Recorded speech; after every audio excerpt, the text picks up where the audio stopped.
Good morning, everyone, and welcome to the next in the series of the Teagasc Farm Business Options webinars. My name is Aisling Molloy, and I'm a Drystock Advisor in the Teagasc office in Kanturk in North Cork, and I'll be chairing the session today. This morning we are going to hear from Norma Dinneen from Rua Farm, and I'll just ask my panellists just to turn on their cameras so we can see their faces. Ned English from Castlecor Potatoes, and Teresa Leahy from Leahy's Open Farm in the Cork East region, who made the leap into diversifying their farms. They're going to share with us today why they decided to diversify and how they went about it to become award-winning entrepreneurs. We'll hear from each of the panellists and then have a question and answer session. And today's webinar is an opportunity for you at home to learn from the experience of Norma, Ned and Teresa in their respective cheese, potato and pet farm enterprises. You're welcome to submit any questions through the chat function, which is available at the bottom of your screen if you hover the mouse over it. So without further ado, we'll go straight to the first panellist, who's Norma Dinneen in Rua Farm. And she and her husband Tom are dairy farmers and farmhouse cheese producers in Ballynoe, County Cork. The inspiration for the name of their farm and their cheese came from the gentle Montbéliard cows, a breed that originates in France, where they're synonymous with traditional cheese making. They have beautiful rust-coloured markings, hence the name Borua, the Irish for red cow. In 2018, the Dinneens built and commissioned a cheese dairy on their family farm in East Cork. They produce farmhouse cheddar from the milk of their Montbéliard and Frisian herd. So I'll hand you over to Norma, and if you just want to unmute Norma, perfect, and you can share your screen as well. Thank you. Try and share the right slides. There we go. Now, should be able to see my slides as well? Yeah, that's absolutely perfect, Norma. Thank you. Great, thanks, Aisling. So good morning, everyone. My name is Norma Dinneen. I'm from Rua Farm in Ballynoe. Aisling, thank you very much for asking me along this morning. I suppose I'll begin with a little bit about my own background. My own career path to date has been far from, I suppose, predictable or conventional. Up until a few years ago, I was working as an electrical engineer in a leading American multinational. Life was very busy. I was clocking up the air miles to an international client base, and I know for a fact that I suppose the very last career move my colleagues back then expected, but I'm now a farmhouse cheesemaker and a dairy farmer. So just a little bit about the farm here. At Rua Farm, we run a grass-based spring calving system. I'm married to Tom, and he's a dairy farmer who's very passionate about his work, and it's reflected in the standards on our farm and the quality of milk that our herd produce. The inspiration for our diversification into farmhouse cheese, and indeed the name of the farm, came from our Montbéliard cows, which we know affectionately here as the red cows, due to their beautiful, distinctive rust-coloured hides. And of course, Borua translates to from the Irish to red cow. The Montbéliard breed is a breed of cow synonymous with traditional cheese production in France. The constituents of the milk are ideally suited to cheese production. But if we rewind to 2014, we were dreaming of the same possibilities that consumed the majority of dairy farmers at the time. And that, of course, was the expansion of the farm post-quota. And plans were already at an advanced stage.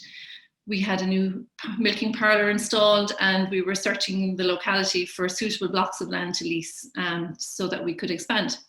But cracks in the plan quickly began to show as I guess this land near us started hitting €400 an acre for long-term leases. So rather than ploughing on regardless, we pressed pause to look at our options.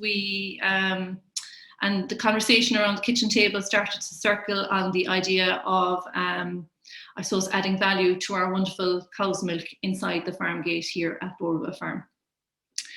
So the first thing we did was I returned to UCC. I went back to where I had studied for an engineering degree, and I enrolled in a diploma in specialty food production. And we used that year, Tom and I, to look at all of the options in terms of value-add products. But ultimately, we settled on the idea that the product we were most passionate about and excited about making was cheese, and it fitted really well with our spring calving system. So the journey to becoming farmhouse cheesemakers began. And over the next years, Tom and I left no stone unturned in terms of research and product development undertaken at Moore Park Technologies under the guidance of Eddie O'Neill. So we received innovation voucher funding from Enterprise Ireland, and that allowed us to work with Teagasc to develop our own unique cheese recipes, each of which is traditional in that it's handmade and it's a small batch approach. And it's fair to say that Tom and I were hooked the very first day that we made cheese. As a dairy farmer, seeing the transformation of your herd's milk into cheese is nothing short of magical. And the craft of cheese making really appeals to my inner engineer, as it's a combination of science and experimentation with many variables. So here at Rua Farm, we're very fortunate that we're only a short drive from Teagasc Moore Park, and where there's a pilot cheese plant. So we were able to hire that by the day to make our cheese. And it was a very safe way of exploring whether or not cheese making was for us, before committing to making a capital investment here on the farm. So we got to the stage that we knew we could make a fantastic cheese, but we needed to trial the market. Like, could we sell it? So the first thing we did was we got stocked in about 20 stores around County Cork, and we took every opportunity that came our way to do in-store tastings and to meet the customer, and the feedback and the sales figures were all really, really encouraging. So we knew we had a great product. It had started to pick up awards. This would have been 2017. We won the best micro cheese producer at the UK Artisan Cheese Awards when we were up against about 40 of our peers. And that was really, really encouraging. But up until this point, all of our cheese was being made in Moore Park, in the cheese plant there. And we knew that we needed to have a facility here on the farm, a new cheese dairy, in which we could make the cheese and have full control over the process, and to scale the business into being commercially viable. Of course, that was going to come at significant cost. So we looked at all of the funding options open to us at the time and came to the conclusion that Leader was without doubt our best chance of getting the funding we needed. So while we waited for applications to open in 2017, I'm glad to say I put the time to good use. I completed the Acorns Program, which I'm now a voluntary lead entrepreneur on, which is, it's a program for women in rural Ireland that are setting up their own businesses, and it's a fantastic program. I also qualified as a young farmer. I did the postgraduate diploma in Dara, and we used the time, Tom and I, that year to visit as many cheesemakers here in the UK, here in Ireland, in the UK, and also in Holland. And I did cheese, the Teagasc FETAC cheese making course in Moore Park, and I also did courses in the UK. And by the time then that the Leader program was open for applications, we had everything ready to go in terms of the design of the new plant. The planning permission had been got, and we were ready to go. And I'm glad to say we were the first project to receive funding in County Cork under the new Leader program. So our new cheese dairy, which you'll see here in the background of the slide, was completed in the summer of 2018. It's a modern, clean, bright and airy space to work in. And having our own cheese production facility on the farm allows us to have complete control of the process, literally from the cow's diet to the veterinary practices to the milking routine. Our methods of production are traditional. We age the cheese in a traditional way on wooden boards and in a dedicated area. And of course, then we're able to cut it ourselves, pack and dispatch. So we literally have control of the entire process here on the farm. And I suppose what's so interesting as well is that as dairy farmers, we now have a direct connection with the consumer, and we're very much aware that the consumer are, I suppose, becoming more and more clued into the biodiversity challenges that we're facing in our countryside. And our farm, we're very proud to be one of the Bright Project farms. There's about 44 farmers in the locality, and the project is all about biodiversity regeneration in a dairying environment. And we're already beginning to see the benefits of that program on our farm. And we've just an example of the measures we've implemented. We've planted a small native woodland, that we've implemented wider field margins, pollinator plots, there's bird box and bat boxes, there's oak tree lines, riparian buffer zones, and we've also planted mixed species hedgerows, along with installing bee scrapes as well. And that's a project that we're very committed to. Now, just to move back to the cheese again, I guess. So I'm very proud to say, since we started production here in 2018 on the farm, that the cheese has received numerous awards, including the gold medal for the best Irish hard cheese at the Irish Food Awards. And last year it also got 2 stars at the Great Taste Awards in London. Our cheese definitely did a lot more traveling than we did over the last 12 months. And it's without doubt that buyers value our farm story, the honesty and the authenticity of the product that we're so passionate about. And since the COVID pandemic hit, we've no doubt been on a bit of a roller coaster. We would have come into it with a focus on food service, and that's had to change radically to retail, and we're adding new outlets all the time. And once the pandemic hit in March last year, over that first week of the lockdown, my engineering and IT skills came into their own.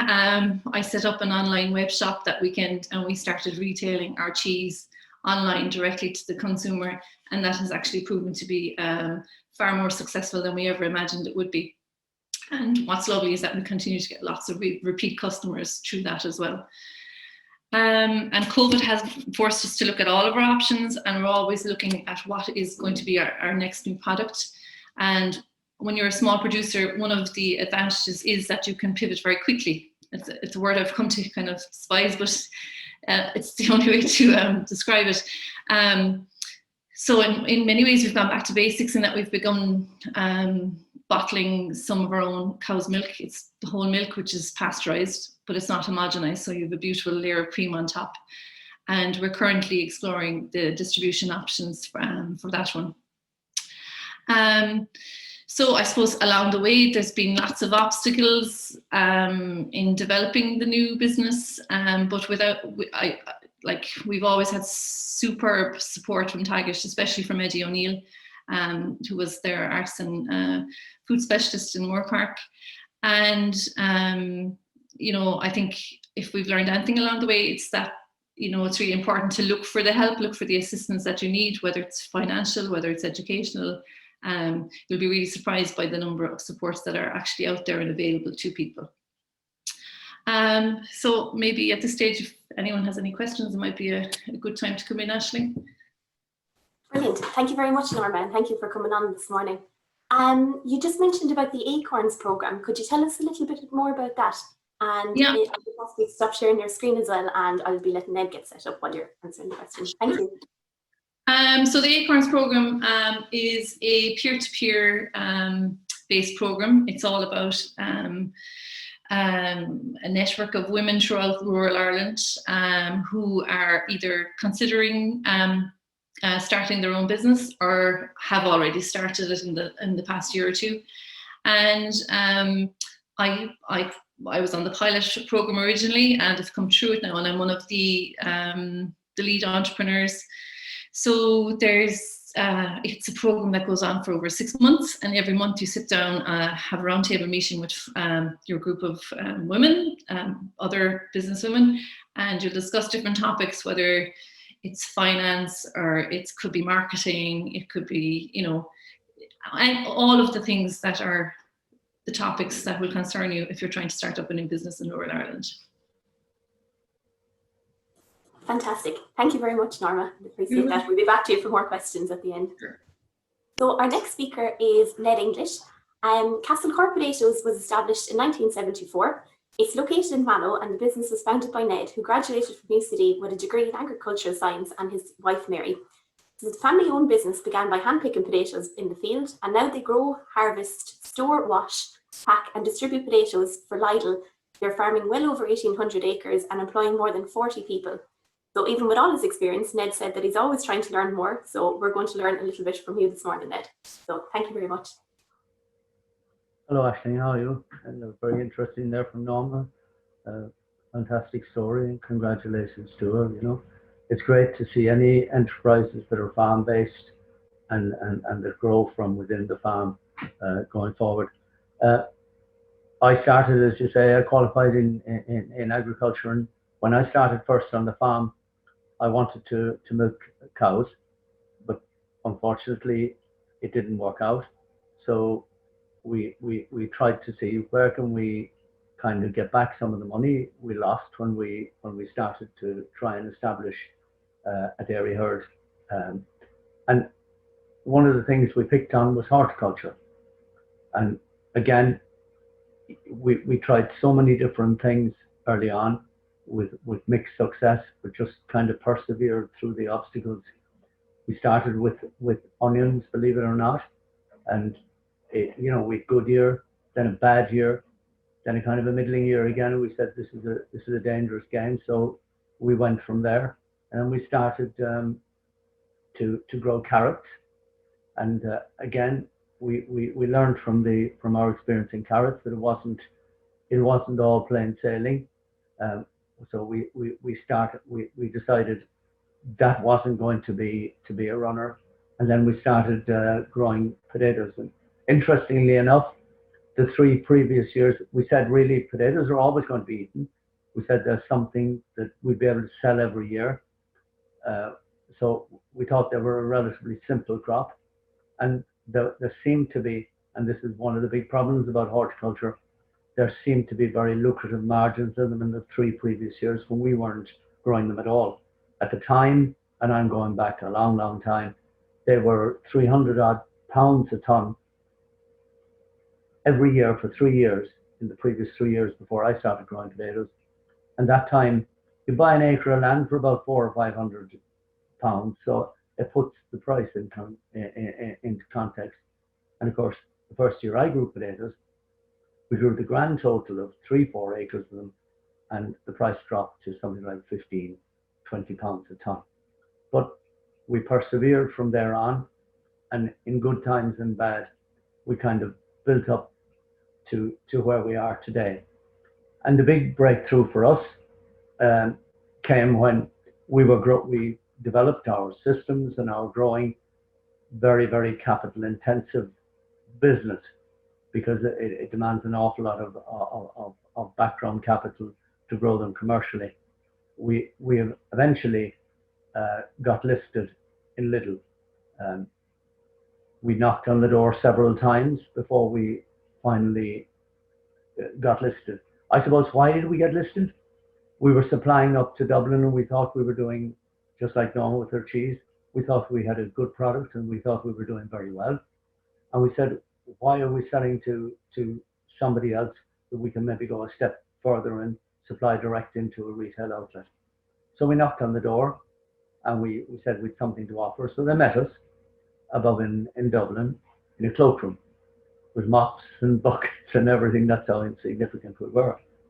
And we came home, and he said, you know, he'd contact us again. He'd maybe, you know, it was interesting, and he'd be back to us. 12 months later, we'd heard nothing. So we knocked on the door again, and we went up and we met them again. And this time we kind of graduated to an office. And again, we made our presentation, and same thing. We'll talk to you if an opportunity comes up, and nothing happened. And then all of a sudden, maybe 2 years later, he arrived down. He said, I'm in the Charleville depot, this was the buyer, and I'd like to call out to you. And we had this big spiel ready for him when he called out, and we never got a chance to make it. He kind of looked around the place and he said, when can you start? An opportunity came. So we started with very, very low volumes into Charleville and developed away from there. So that gave us the base because we now had an outlet and a commercial outlet, and we developed away from there into where we are today, where we grow and pack for them, employing 45 or odd people in our area, which I suppose the thing we're most proud of is the fact that we're providing local employment in our own area and have pulled probably business that was in Dublin down into our own rural area here in Tullov, where we have, as you say, an enormous number of local people employed. And that's really where we came from. What I probably want to talk to you today about is not so much our business, that was just a bit of background to where we came from, but commercial opportunities in horticulture to add income to small farms or medium-sized farms in our own rural area. Because again, in the Tullov area, which would have a lot of small farms of various types of land, we're probably constrained by what we can expand and to add to our income because of acreage or scale of size, and land is not available around us and it's a congested area. Suitable land would be hard to get. And a couple of acres of horticulture within our farms can definitely add to our farm incomes, and has done for many a person over the years, and put many a child through college because of that specific part of the operation. But again, it's to understand where the opportunities are and what the drawbacks might be before people would get into that kind of an operation. Because even though the products are relatively simple, potatoes, carrots, onions, maybe broccoli, cabbages, things like that, we all know how to grow them. But to grow them in a commercial way, that's probably the trick, and to make a living out of them. And again, we all know that the shop price, or the price the consumer pays for a lot of these products, is very high, and there is room for somebody to make a good living out of a very small acreage of these things if they do it well. But again, the trick is, and I think this is the thing, that it has to be market orientated. You need to identify, if we're to make a living out of, or to add to our income out of small scale horticulture with small acres on our own farms, with our limited resources, we need to identify niche markets for them. I think that Norma did it with her cheese. She developed a niche market for her cheese from her dairy cows, and from that has expanded into something that is viable and commercial in her area. Again, for us, we can do the same. And the opportunity is there for people, you know, if they can cluster around a small shop, if somebody can cluster around a small shop or a small community where they're supplying what the small community is buying anyway at a price that is somewhere between what the shop sells it at and what they might get for it if they develop it commercially. But again, the big trick, I suppose, is to learn that once you've expanded beyond that market, the drop is immense, because the price that commercial production going through the commercial trade, the price of that and the value of that is so very different to what you can supply to your own niche market. And I think that's probably the message, to keep it niche, and then to learn the kind of expertise that is needed in order to, with limited resources, because once you get into the commercial way and your inputs become so big, it gets out of kilter. For us, probably break even would be on an acre of potatoes, could be up to €4,000 an acre. Whereas on your own small farm at home, you could grow an acre of potatoes for probably €1,000. Again, the cost and the 15 tons that you might produce, or 12, 13, 14, 15 tons that you might produce on that acre, the price you would need to get to make a living and a respectable contribution towards your thing would be very different depending on whether it's costing you €1,000 or whether it's costing you €4,000. And again, it's about using your own. I think it best suits people, commercial horticulture, whether it's potatoes or broccoli or sprouts or carrots. It best suits people who have an acreage that is limited and that they can chisel out an acre or two out of it. They have spare family farm labour at home. They have time on their hands. They don't have an off-farm job, and they want to develop something on farm that can take up some of that slack. So they're substituting their own labour and industry and different methods of cultivation for the kind of mass-produced methods that we might have. And that's probably the thing that I would like, the message that I would like to give, that there are opportunities for these kind of things on farm. Again, but be very careful. Expand beyond your market and the drop is immense. You start to lose money. Stay within your market and you can make a valuable contribution to your own family farm income.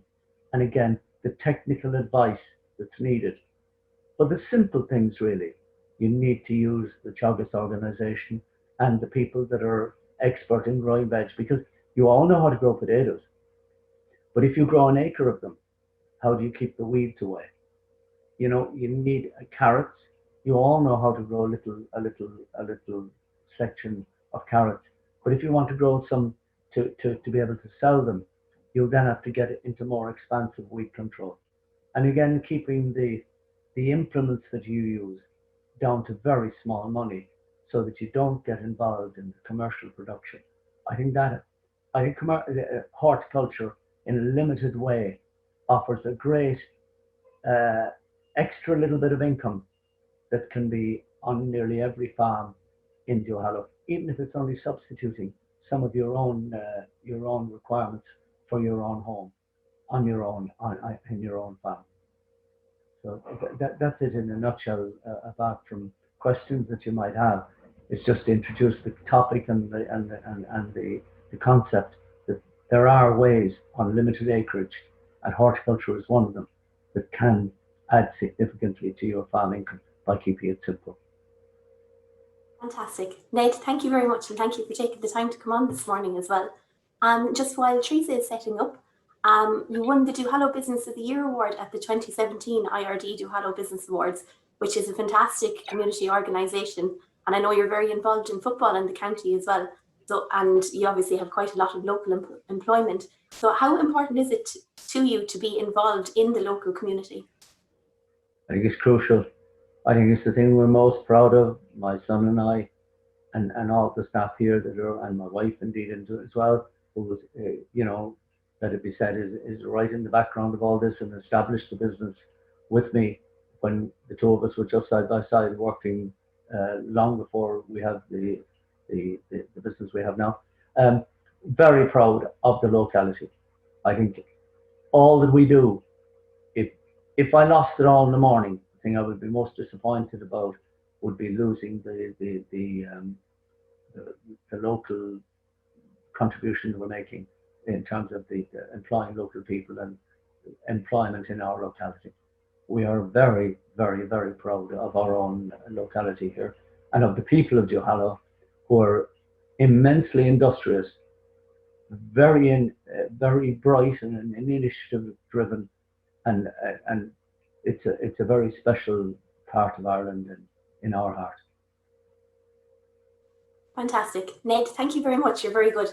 I'll just ask you to mute and to turn off your camera for the minute, and we'll be back to you for questions after Teresa has gone through her presentation. Thank you. And if I can find this thing. Yeah.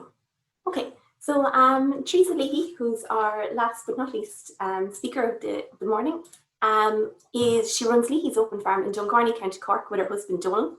They diversified the farming enterprise from dairy and pig production to an agri-tourist model, and visitors can see traditional farm animals such as cattle, donkeys, goats, geese, and sheep, along with non-traditional animals such as alpacas. They host a range of activities such as karting, crazy golf, a mystery maze, a digger park, and even climbing towers, and visitors can relax afterwards by enjoying homemade baking in the Old Lantern coffee shop. The Leahys also make their own ice cream and chocolate on the farm, so they're very busy. So I'll hand you over to Teresa. Thanks. Hi, Aisling. Thanks so much for having me. Can you hear me okay? We can indeed. Perfect. Thanks, Teresa. Oh, yeah, perfect.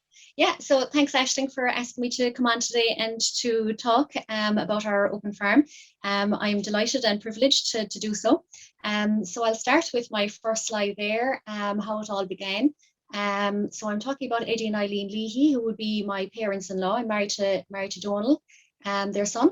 And so this photo was actually taken at their 50th wedding anniversary. So the cake actually on that little presentation is actually a concoction of everything that's actually on the farm, because we thought they'd thoroughly enjoy that. There's lots of pigs and cows and a barn, and there's diggers and everything. So I suppose how it all began, back in 1996, the farm itself was actually a dairy and pig farm. It was thriving, really. They had over 2,000 sows at the time. They had farrowing sheds, they had weaner houses, they had lots of different indoor spaces to hold all the pigs. They also had about 40 cows, which they were milking. So Eddie had set that up, and his family, his two sons, would have been working with him at the time. Aisling would have been milking cows. She was right stuck in there. So I suppose as time went on, they could see that there was a change in the market. They could see like that the market was kind of falling for the pigs, and they were seeing losses coming in from that side of the business. So they decided to actually just get rid of the pigs, which was a huge step because they were so involved in them. So the pigs were finished, and I suppose they were left then with a number of outhouses that were left idle. And all the while, I suppose, how the open farm part of that came along was Eddie and Aisling at the time, and we're going back a couple of years, there would have been vintage festivals on every weekend. And this is where Eddie would have been a huge collector of museum equipment and accoutrements, is what he would call them. And he would bring along some of his equipment to the vintage festivals to show it off to whoever was at the festival. And it was a huge ordeal, really, because I suppose he was milking cows at the time. He had other jobs to do, and then he'd have to load up and take off on an early Sunday morning to get to whatever festival he was going to, and come back and unload and milk the cows when he came home. And it was just hard going. So he kind of made a decision that he'd just stay at home, and he would put a sign below at the road and say, vintage machinery, come in for a look. So lo and behold, people started calling, and he was kind of blown away by that, really. And I suppose every family that called to the farm at the time would have gotten a personal guided tour from Eddie, all the ways around every piece of equipment that he had. So it was extremely personal. And from there, people just started coming. And that's kind of how the open farm started. With that, when they could see families arriving on maybe on a Sunday afternoon to see some piece of equipment that he might have had out, there might have been a few kids there, and Aisling had a look at that, and she thought, right, okay, we need to give them a cup of tea, and we need to make an apple tart, and maybe we should have a small little playground for the kids to play in while the adults are talking about the machinery. So that's where the first playground appeared, and in the photo there in the presentation, that's the original coffee shop that was built at the time. So it really just developed from there. So all the while, I suppose people started coming, and there was extra little activities added to the farm as the years went on, and it was slow. Like it took a long time. It took a long time to make money on this side of the business. Like the cows were still being milked at the time, and the cows were certainly supplementing the open farm. They were the income at the time. It certainly wasn't the open farm. But it was really probably done more so as a hobby at the start, and just the enjoyment of it, and the idea that just this is actually an enterprise, this is actually something that we can develop, kind of came over time. So I suppose as the years went on, then there was playgrounds added, and there was some animals added, and people could walk around a little area about an acre in size, and they could see the animals and have a chat. and it was all lovely. And I suppose back then in 2014, myself and my husband Donal took over the running of the farm. Eddie and Eileen retired. Now, I'll say retired. Eddie is still up in the morning, every single morning, feeding all the animals, and he's right in the thick of it. So he's still very, very, very much involved in the farm. Any decisions we are making and all of that, we'd always run and by them, just to, you know, just to ensure that they're happy with what way the farm is taking and what direction it's taking and all of that. But they're very supportive. So some of the activities that have been added on is the go-karting, as Aisling said at the start. We have playgrounds, we have a maze, we've crazy golf, loads of different activities. And I suppose back in 2014, at the time, myself and Donal had been doing quite a bit of looking at other open farms in the area and around Ireland, really. And there weren't really a whole lot, because, like, I suppose our farm was one of the first farms that were set up in Ireland at the time. So there weren't a lot of places that you could go to see, you know, a nice idea or something that maybe you could implement, or, you know, and like we'd have a good relationship with the other open farms in Ireland, but I suppose it was just to try and think, like, what next, like what can we add next to create a little bit more excitement and adventure when people come to the farm. So we decided to go over to the UK, and there's a number of open farms over in the UK, and they have a really good group called NEFAN. So they are a farming group that came together, and they've formed their own organisation. So we're actually joined with those, and there's some brilliant seminars and farm visits and things that we do every year with those. Now, we haven't obviously in the last year with COVID and that, but you really do get some really good ideas. So from that, a couple of years back, we went over and we went to Digger Park, or Diggerland, over in the UK, which is literally every little boy's, dad's, men's, some women, I suppose, all right, if they enjoy going on the diggers, but it was just their dream. We brought over our kids, and they just could not believe that you could go on a digger and ride a digger and drive a dump truck and all of this. So we thought, we have to do this at our farm. So back in 2014, we applied for funding, which I have to say, we would have applied for leader funding right from the beginning with different little projects as we were going along. And they have supported us all the way. They have been absolutely amazing. So with the diggers, we actually applied for leader funding for this because it was something that was completely new, was not in Ireland, where someone could actually come on and as an activity, as a fun activity, actually operate a digger. So that's what we did. We installed 4 JCB diggers and opened it up in 2014, and we were just blown away by the interest in them. And I suppose just at around that time as well, we were so lucky, and we had a really good marketing lady, Katrina, with us at the time. She's still with us actually, but she got us onto Ear to the Ground. Now that was a game changer for us, because that year our numbers just escalated, and it was like a great year for us because diggers were just there and it was something totally new.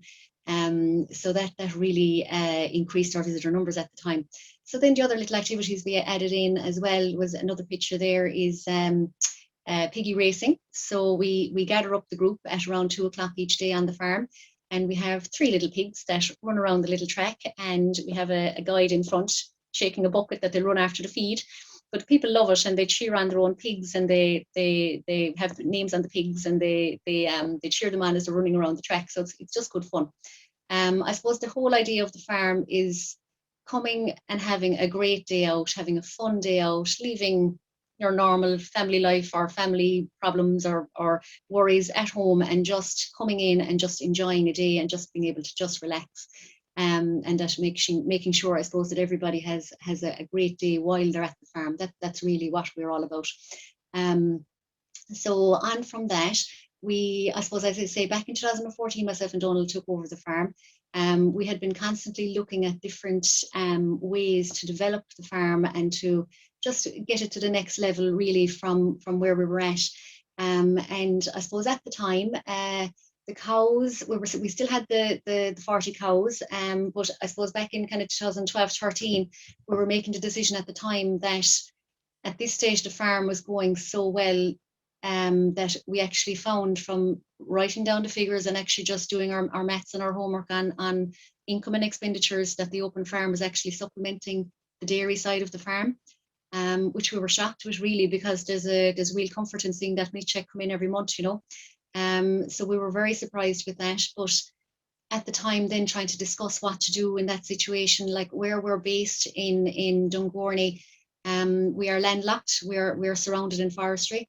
We had a certain amount of acreage on the open farm side of the farm where the cows were, that we were using for the cows.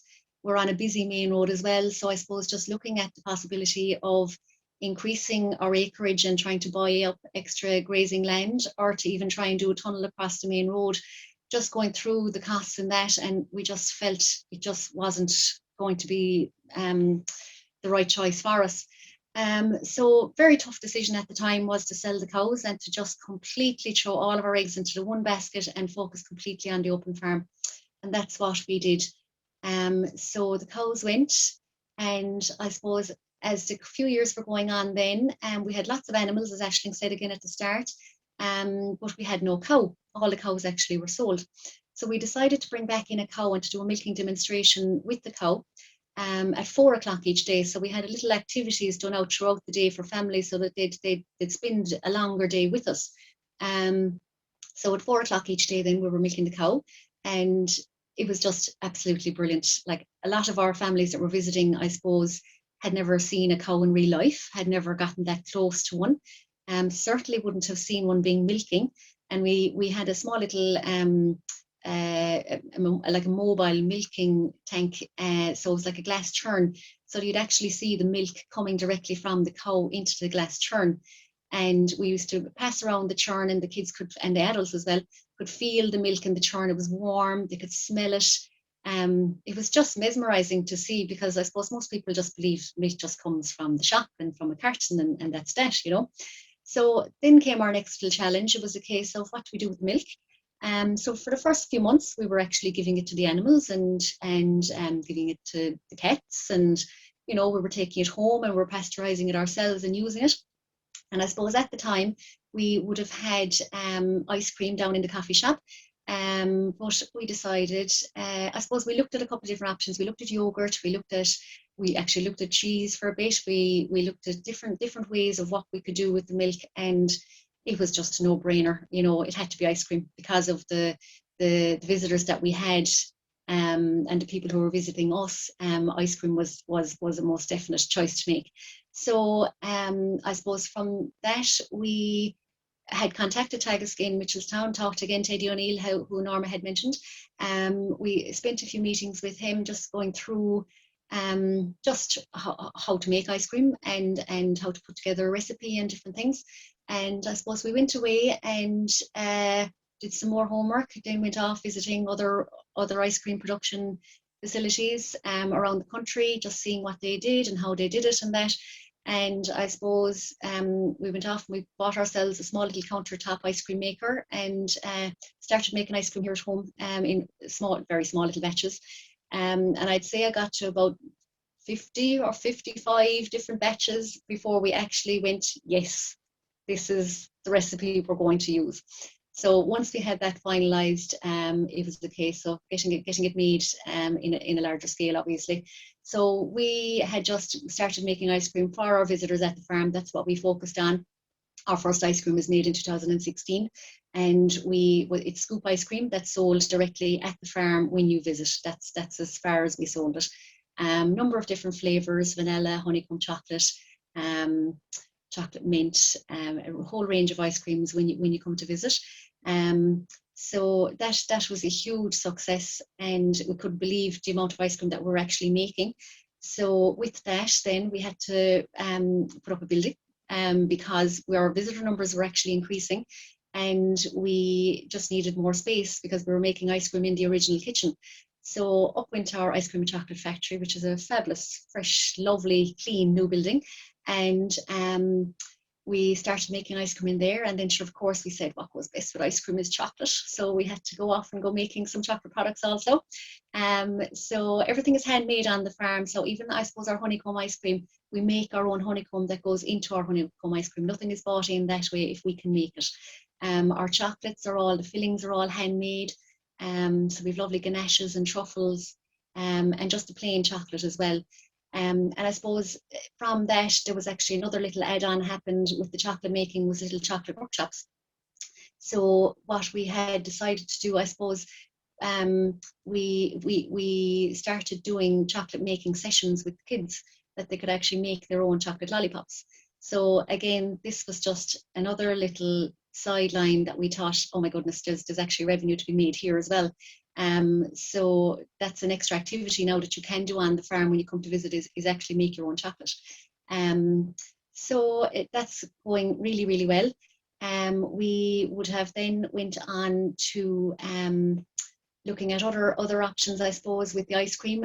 Our plan with the ice cream at the start was literally to get it into local shops, local restaurants, local hotels. We wanted to make the connection there that, you know, somebody comes to visit the farm and they see the cow being milked and they taste the ice cream, that maybe that evening when they go back to the hotel, it might be on the menu with the hotel. You might be able to buy it in your local shops. We wanted brand recognition that way, to just be local, just that we were getting ourselves more out there, I suppose, with our brand. So that was started last year. It's gone really, really well. And I suppose up to today, we're in about 20 different retail shops. We're in 3 or 4 restaurants locally, and we're in a couple of different hotels as well. So we're absolutely thrilled with that's after happening. So going forward then, our visitor numbers, as I say, with ear to the ground, if Aisling wants to move on there to the figures that I have. So you'll see a jump in the figures, that up to 2019, we had over 70,000 visitors to the farm. There was a huge jump, I suppose, for us between 2014 and 15, and this is a direct connection to the ear to the ground episode that came on. We couldn't believe the volume of people that came once that was aired, and then of course it was aired twice, so it was like a double whammy on advertising. So we were delighted. So our numbers are growing and growing. So the last figure there is 2019. I suppose last year won't obviously be the same because of COVID, and this year is looking to be like a reduced number as well, obviously, because we're still closed at the moment. But there is an upward trajectory there, most certainly, and there is a lot more that we're going to be doing at the farm. We have a lot of plans going forward. I suppose we're kind of holding off for the moment because of COVID, and we're slow to spend on developing the other plans that we want to do until things kind of just settle down a little bit more. And but we're absolutely thrilled with the way that the open farm has been going. And then just to top it all off, in 2019, we were selected for the Tullov Sustainable Living Award, which we were thrilled about, as you can see from our faces. We did not expect to win that at all. There was a panel of judges came down and walked around the farm with us, and we were chatting away to them, you know, because we hadn't really put a whole lot of thought, I suppose, into it. We just went through what we do day by day, and they were blown away by what we had. And I suppose the whole thing with the Sustainable Living Award was that it's the impact on employment in the area, and it's the impact on tourism that we're creating and sustaining in the area, and it's the jobs that are staying locally to us. And I suppose as well with accommodation, like we're helping with sustaining the bed stays in the local area, like Middleton Youghal, Castlemartyr Cove. You know, we're one of those attractions that's bringing people to East Cork and making people spend, if you like, in our lovely county. So that is us. We're thrilled to be here, and if anyone has any questions now, I'm delighted to take them. Fantastic. Teresa, thank you very much. You're very good. There's a couple of questions coming in just in relation to insurance, particularly with the digger and the animals, and obviously having kids. So maybe you could talk a little bit about that. And in the meantime, I'll ask our other speakers to unmute and turn on their mics as well. Thanks. Okay. Yeah. So insurance is a huge issue, to be honest. There are very little places in Ireland that will insure open farms. It's nearly a monopoly, I would say, at this stage. So there is just one insurance body. We have tried to get quotations for our open farm, but they are few and far between. So we have been with the same insurance company for probably from the day we started in 1996, because we are nearly afraid, I would say, to change, because there's consistency there and there's a safety net there that we're with them with so long. I suppose before we put in any diggers, before we put anything extra onto the farm, our first phone call is always to the insurance company to say, can we actually get insurance for this? Can this be added into our policy? If they won't insure it, we can't do it. So that is certainly a limiting factor for us, because I suppose over the years we would have had different ideas. And if the insurance company says no, then that's that. There is no putting in that activity, because you just can't get insurance for it. Now, in saying that, the insurance have been very good. Our policy covers us completely, which is fantastic. I suppose we have a lot of numbers coming onto the farm. They're understanding of that, I suppose, and thankfully we have very little accidents on the farm. We do health and safety risks daily and weekly. So maintenance is a huge thing to make sure that the spaces are safe for kids to, if they do break free from their parents and go around the next corner without them seeing them, you know, that they're not going to get into any bother, they're not going to be in danger. So we are certainly on top of that, and we're very aware. So we've farm safety statements. We're yeah, it's a huge thing. It's another headache, but it needs to be done. It's really, really, really important. Yeah. Brilliant. Thank you very much, Teresa. Just a few questions coming in there. So one for yourself, Ned. What niche horticultural crops are suited to the heavier type soils in Western Duhallow? And what would you recommend for a farmer in this type of land if he or she is interested in growing for this niche market area? Well, I think that, you know, our soils aren't absolutely ideal for growing crops, but there's always a dry acre, an acre that is suitable. And certainly when it depends on the way you handle it. We can certainly grow carrots. We can certainly grow potatoes. We could certainly grow onions. We certainly have the ability as well, if we wanted to grow some basic fruits like gooseberries, raspberries, even strawberries in a protected area in the farm. So there are a lot of things you can do. But the big thing is the scale of them, and to set a target for what you want them to contribute to your income. Look at your market, look very carefully at what's needed to be done, get advice on it. But, you know, whether it's substituting your own inputs or grouping with a group of people who you do the work for them, so that you sell to groups of people or to small communities or small shops. I mean, all of these things are things that can contribute very significantly to where acres are scarce and where you can't expand within your own particular enterprise because of congestion in one shape or another. Again, the trick is to make sure that you know where you're going to sell it, and to sell something that is, you can't do it and put bad quality there. You're selling flavor, you're selling something different. I mean, we pack our onions in nets for like you'd see them in the shop. But I mean, if you were selling to your local, you can sell them in bunches with the next type together. There are, you know, it's a different type of market. It doesn't mean that the quality is any less, but it's just a little bit different. So all these things you can do. But the land type, most farms have the ability to do a certain amount on their own farm, no matter what the quality of land is, provided it's suitable for agriculture at all. It need not be a limiter, just as long as you find ways around it. Fantastic. Thanks very much, Ned. Leading on a similar topic of markets, just a question for you, Norma. So is the market for homemade cheese expanding, and are there plenty of opportunities there for enterprising producers, in your opinion? I absolutely think that it's a sector that's expanding.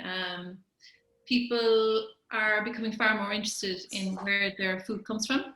They love to know the people behind the product that they buy, and they're always seeking out new food experiences as well. So absolutely, yeah, it's definitely a sector that's in growth. Fantastic, thank you very much. Okay, so a question came in for Teresa as well. How do you market your business, Teresa, and through schools or through local accommodation providers or any other? And I'm conscious you won a marketing initiative award as well, so maybe you'd like to tell us a small bit about that. Yeah, so yeah, that's I'd forgotten about that actually. Yeah, absolutely, we did last year. So I suppose Facebook is a huge social media is an absolutely huge part of our marketing. Instagram, it's photos, it's family experiences. People can see fun in kids' faces, in kids' eyes, in the smiles, in the background of, you know, when they're on the farm and maybe on a digger or on a quad or on the quad and the barrel train ride actually is another activity on the farm. So like there'll be a lot of video put up on that, like the whole trip going around on that. So it's very much a visual thing. Instagram is absolutely massive. I suppose Facebook, putting up posts, having engagement with our customers, listening to what they're looking for, maybe ideas that they're coming to us with as well. We also have like TripAdvisor. It's word of mouth. It's absolutely word of mouth. I suppose we had done an awful lot of paper advertising and postal direct post kind of a thing back over the years. Spent thousands, to be honest, on it. On the radio also, but honestly, it's gone now down to social media. That's our main marketing tool, really. I suppose we are listed with all of the local hotels and the local accommodation providers, and we have a good relationship with them. We do offers and family packages and things with them also.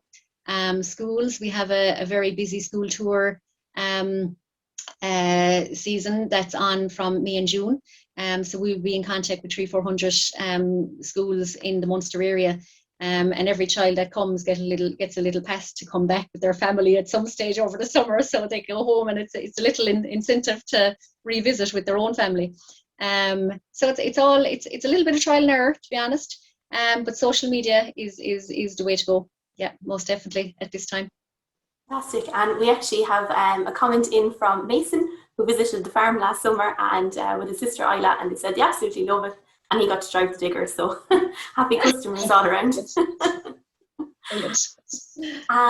Ned, another question in for you. Are there certain requirements for supplying potatoes to Lidl in regards of sizes, types, variety of potatoes washed, etc.? And are the requirements easily met? Yeah, huge requirements when you start selling to the supermarkets. You know, your spec is very, very high. Size, absolutely. Size, the way you package them, the labeling, the traceability of where they come from, all the various parts that go with it. Yeah, huge requirements for spec, quality, traceability, you name it. It's right through the whole thing. I mean, the appearance of them, even more so than the taste and flavor as well. But appearance, as you know, consumers buy with their eye. So I mean, you've huge spec when you get into that commercial market, which wouldn't necessarily be on at the local level of what I was suggesting, because again, it's more for the food that you eat, how the flavor, and if people like something that comes from somewhere that's very, very local. With Lidl, it's more local in that it's Irish. That's local for Lidl, but for the farm in Duhallow, it would be that it's from Slieve Lucra or from Mill Street or from Kanturk or something like that. That would be much more important, you know. Thank you. Norma, just a question for you as well, in relation to people who are maybe thinking of going down the cheese making route. The science of cheese making is probably easily taught, and how do you develop an art to make consistently good cheese? Yeah, I suppose the basics of cheese making are pretty easy to teach. Like, no matter what cheese you're making, start out with 4 ingredients. You'll have milk, rennet, cultures, and salt. And if you walk into any cheesemongers or any supermarket and you see an array of cheese, they literally all started out with those 4 ingredients. So it's amazing the diverse number of products that you can produce from just 4 basic ingredients. But in terms of, I suppose, making consistently good cheese, it's like any craft, you have to work on honing it. You have to constantly be doing research, meeting with other cheesemakers. It's all about reaching out to the experts that are there in the field, and which Teagasc would have even in the house. And it's basically comes down to practice, you know. Like everything. Okay, so we're running tight on time, so I'm going to give one last question for Teresa. Do you take school tours on the farm and do you offer food? Do we offer food? Is it? Yeah. Oh yeah, we do. Of course we do.